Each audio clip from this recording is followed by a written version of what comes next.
Hi friends, എല്ലാവർക്കും ഷെയറിൻ്റെ പുതിയൊരു വീഡിയോയിലേക്ക് സ്വാഗതം. ഫ്യൂച്ചർ ആൻഡ് ഓപ്ഷൻസിനെ കുറിച്ച് പറയുന്ന വീഡിയോൻ്റെ എപ്പിസോഡ് കഴിഞ്ഞ കുറച്ച് വീക്കുകളായിട്ട് ഇറക്കിയിട്ടില്ലായിരുന്നു. കഴിഞ്ഞ വീക്കിൽ ഇറക്കിയിട്ടില്ലായിരുന്നു. അതിനുശേഷമുള്ള വീഡിയോ ആണിത്. അപ്പോൾ നമ്മളിന്ന് എന്താണ് ITM, ATM, OTM, അതായത് in the money, at the money, out of the money. അപ്പോൾ കൂടുതലായിട്ട് ഇതിനെക്കുറിച്ച് നമുക്ക് ട്രേഡിങ്ങിന് ആവശ്യമുള്ള രീതിയിലുള്ള കാര്യങ്ങൾ മാത്രം നമ്മൾ എത്രയും പെട്ടെന്ന് പറഞ്ഞ് അവസാനിപ്പിക്കും. അപ്പോൾ നമുക്ക് എന്താണ് അറ്റ് ദ മണി എന്ന് അറിയണം. അറ്റ് ദ മണി എന്ന് പറഞ്ഞു കഴിഞ്ഞാൽ ഞാൻ കോൺട്രാക്ട്സ് പോയിട്ട് കാണിക്കാം. നമുക്കറിയാം കോൾ ഓപ്ഷൻ ഉണ്ട്, പുട്ട് ഓപ്ഷൻ ഉണ്ട്. അപ്പോൾ കോൾ ഓപ്ഷൻ്റെ കാര്യത്തിലും ITM, ATM, OTM ഉണ്ട്.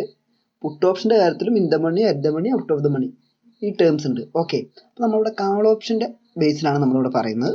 ഈ സ്ട്രൈക്ക് പ്രൈസ് എന്ന് പറയുന്നതാണ് കോൺട്രാക്ട്സുകൾ. ഈ ഭാഗത്തുള്ള ഇതാണ് സ്ട്രൈക്ക് പ്രൈസ്. ഈ ഭാഗത്തുള്ള കോൾ ഓപ്ഷൻ്റെ ഡീറ്റെയിൽസ് ആണ്. ഇതിൻ്റെ റൈറ്റ് സൈഡിലാണ് പുട്ട് ഓപ്ഷൻ. ഇതിൽ പുട്ട് ഓപ്ഷൻ ഡീറ്റെയിൽസ് ആണ്. നമ്മളിപ്പോൾ ഇതിൽ മെയിനായിട്ട് last LTP, last trader price ആണ് നമ്മൾ നോക്കുന്നത്. അതായത് 14,000 എന്നുള്ളതിൻ്റെ പ്രൈസ് 120 രൂപയാണ്.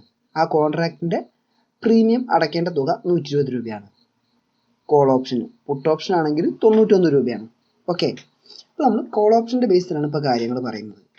അപ്പോൾ ഇപ്പോൾ ട്രേഡ് ചെയ്യുന്ന പ്രൈസ് ഏതിൻ്റെ അടുത്താണോ, ഏത് സ്ട്രൈക്ക് പ്രൈസിൻ്റെ അടുത്താണോ ആ പ്രൈസ് ആയിരിക്കും അറ്റ് ദ മണി. ഉദാഹരണത്തിന് നമുക്ക് നിഫ്റ്റി 50 14,018 രൂപയാണ്. അപ്പോൾ നമുക്ക് അതിന് നിയറസ്റ്റ് ആയിട്ടുള്ള സ്ട്രൈക്ക് പ്രൈസ് ഇവിടെ 14,000 ആണ്. അപ്പോൾ അതാണ് അതിൻ്റെ അറ്റ് ദ മണി പ്രൈസുകൾ.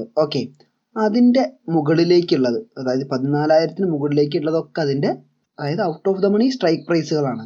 അതിൻ്റെ താഴത്തേക്കുള്ളത് മൊത്തം in the money strike price ആണ്. നമുക്കിവിടെ ഇതിൻ്റെ ലാസ്റ്റ് ട്രേഡർ പ്രൈസ് നോക്കിയാൽ മനസ്സിലാവും. In the money strike price ഉള്ളതിൻ്റെ പ്രീമിയം കൂടുതലായിരിക്കും, out of the money strike പ്രൈസിൻ്റെ പ്രീമിയം കുറവായിരിക്കും. അപ്പോൾ എന്താണ് കോൾ ഓപ്ഷൻ്റെ ഒരു കോൺട്രാക്റ്റ് വാങ്ങുന്നതിലൂടെ നമ്മൾ ഉദ്ദേശിക്കുന്നത്? അതായത് നമ്മൾ 14,000-ന് ഒരു കോൾ ഓപ്ഷൻ വാങ്ങുകയാണ് എന്നുണ്ടെങ്കിൽ അത് ഇൻഡിക്കേറ്റ് ചെയ്യുന്നത് നമ്മുടെ കാഴ്ചപ്പാട് ഇതിൻ്റെ expiry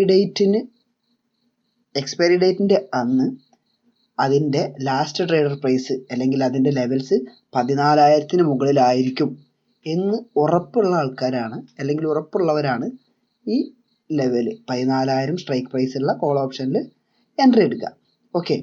at the money price എന്താണെന്ന് മനസ്സിലായി. അറ്റ് ദ മണി അതിൻ്റെ മുകളിലേക്കുള്ളതൊക്കെ കോൾ ഓപ്ഷൻ്റെ ബേസിസിൽ അത് ഫുള്ള് എന്താണ്, ഔട്ട് ഓഫ് ദ മണി ആണ്.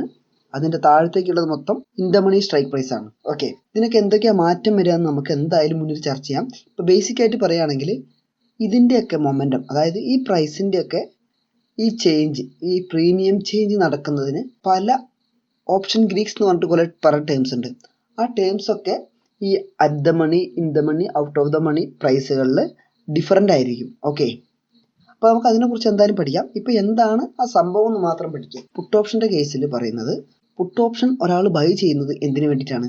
ഒരു സ്ട്രൈക്ക് പ്രൈസിൽ ബൈ ചെയ്യുന്ന ആൾ, ഉദാഹരണത്തിന് നമ്മൾ 14,500 ബൈ ചെയ്യുന്നതെന്ന് വയ്ക്കുക. അതായത് 14,500 ബൈ ചെയ്യുന്ന ആൾ, ഫുൾ ബയ്യറുടെ കൺസെപ്റ്റിലാണ് ബൈ ചെയ്യുന്ന ആൾ എന്താണ് വിചാരിക്കുന്നത് എന്ന് വെച്ചാൽ, എക്സ്പയറി ഡേറ്റിൻ്റെ അന്ന് അത് ഒരിക്കലും 14,500-ന് ക്രോസ് ചെയ്തിട്ട് ക്ലോസ് ആവില്ല എന്നാണ്. അതായത് 14,500-ന് താഴെയേ ക്ലോസ് ആവുള്ളൂ എന്നുള്ള കൺസെപ്റ്റിലാണ് പുട്ട് ഓപ്ഷൻ ബയ്യർ ഈ സ്ട്രൈക്ക് പ്രൈസ് ബൈ ചെയ്യുന്നത്.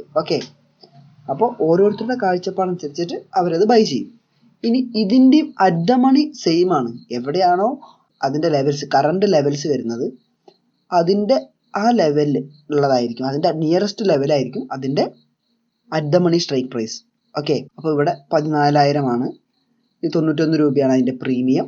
ഇതിൻ്റെ താഴത്തേക്കുള്ളത് മൊത്തം out of the money strike price ആയിരിക്കും. ഇതിൻ്റെ മുകളിലേക്കുള്ളത് മൊത്തം in the money strike price ആയിരിക്കും. നമ്മളിവിടെ പറഞ്ഞ പോലെ തന്നെയാണ്, ഔട്ട് ഓഫ് ദ മണിയിലുള്ള പ്രീമിയംസ് കുറവായിരിക്കും, ഇൻ ദ മണിയിലുള്ള പ്രീമിയംസ് കൂടുതലായിരിക്കും. ഇൻ ദ മണിയിലുള്ളതിൻ്റെ പ്രീമിയംസ് കൂടുതലായിരിക്കും. ഇവിടെ കണ്ടോ, ഇൻ ദ മണിയിലേക്ക് എത്ര ഡെപ്തിലേക്ക് പോകും തോറും അതിൻ്റെ പ്രൈസ് പുട്ട് ഓപ്ഷൻ്റെ കാര്യത്തിൽ കൂടി വരികയാണ്.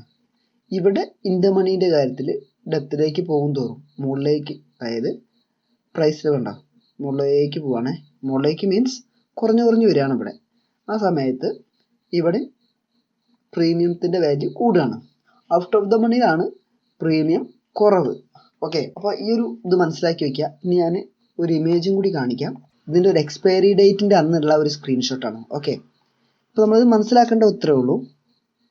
അറ്റ് ദ മണിക്ക് മുകളിലുള്ള, അതായത് ഔട്ട് ഓഫ് ദ എക്സ്പയറി ഡേറ്റിൻ്റെ അന്ന് ഔട്ട് ഓഫ് ദ മണിയിലുള്ള സ്ട്രൈക്ക് പ്രൈസിൻ്റെ പ്രീമിയംസ് എല്ലാം 0 ആവും.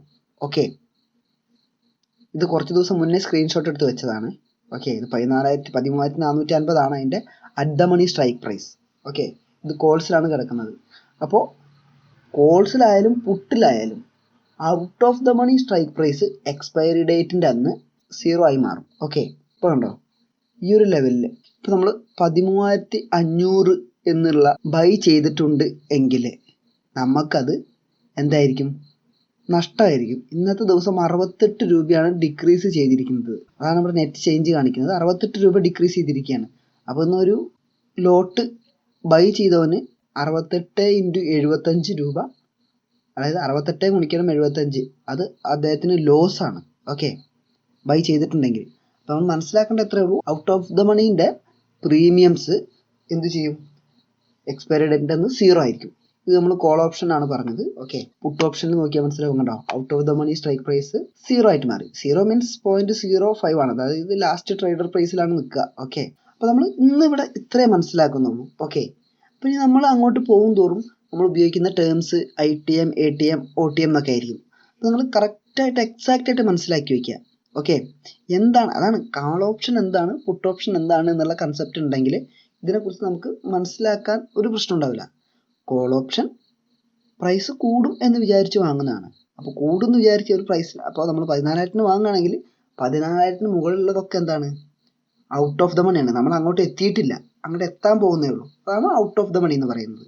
പുട്ട് ഓപ്ഷൻ ആണെങ്കിൽ, പുട്ട് ഓപ്ഷൻ നമ്മൾ 14,000 ഒരു പുട്ട് ഓപ്ഷൻ വാങ്ങുമ്പോൾ നമ്മളെ കൺസെപ്റ്റ് 14,000 താഴേക്കാണ് ഇത് പോകാൻ ചാൻസ് എന്നുള്ളത്. പോയിട്ടില്ല. അപ്പോൾ പോകാനുള്ള ഡയറക്ഷനുള്ള എല്ലാത്തിനും നമ്മൾ ഔട്ട് ഓഫ് ദ മണി എന്ന് പറയും. ഓക്കെ, അപ്പോൾ ഞാനത് മനസ്സിലാകാൻ വേണ്ടിയിട്ട് ഒരു എക്സാമ്പിൾ പോലെ അല്ലെങ്കിൽ കത്താൻ വേണ്ടി പറഞ്ഞു തന്നൊരു സാധനമാണ്. ഓക്കെ, അപ്പോൾ വീഡിയോ ഇഷ്ടപ്പെട്ടു എന്ന് വിചാരിക്കുന്നു. അപ്പോൾ നമുക്ക് കൂടുതൽ വീഡിയോ ചെയ്യാനുണ്ട്.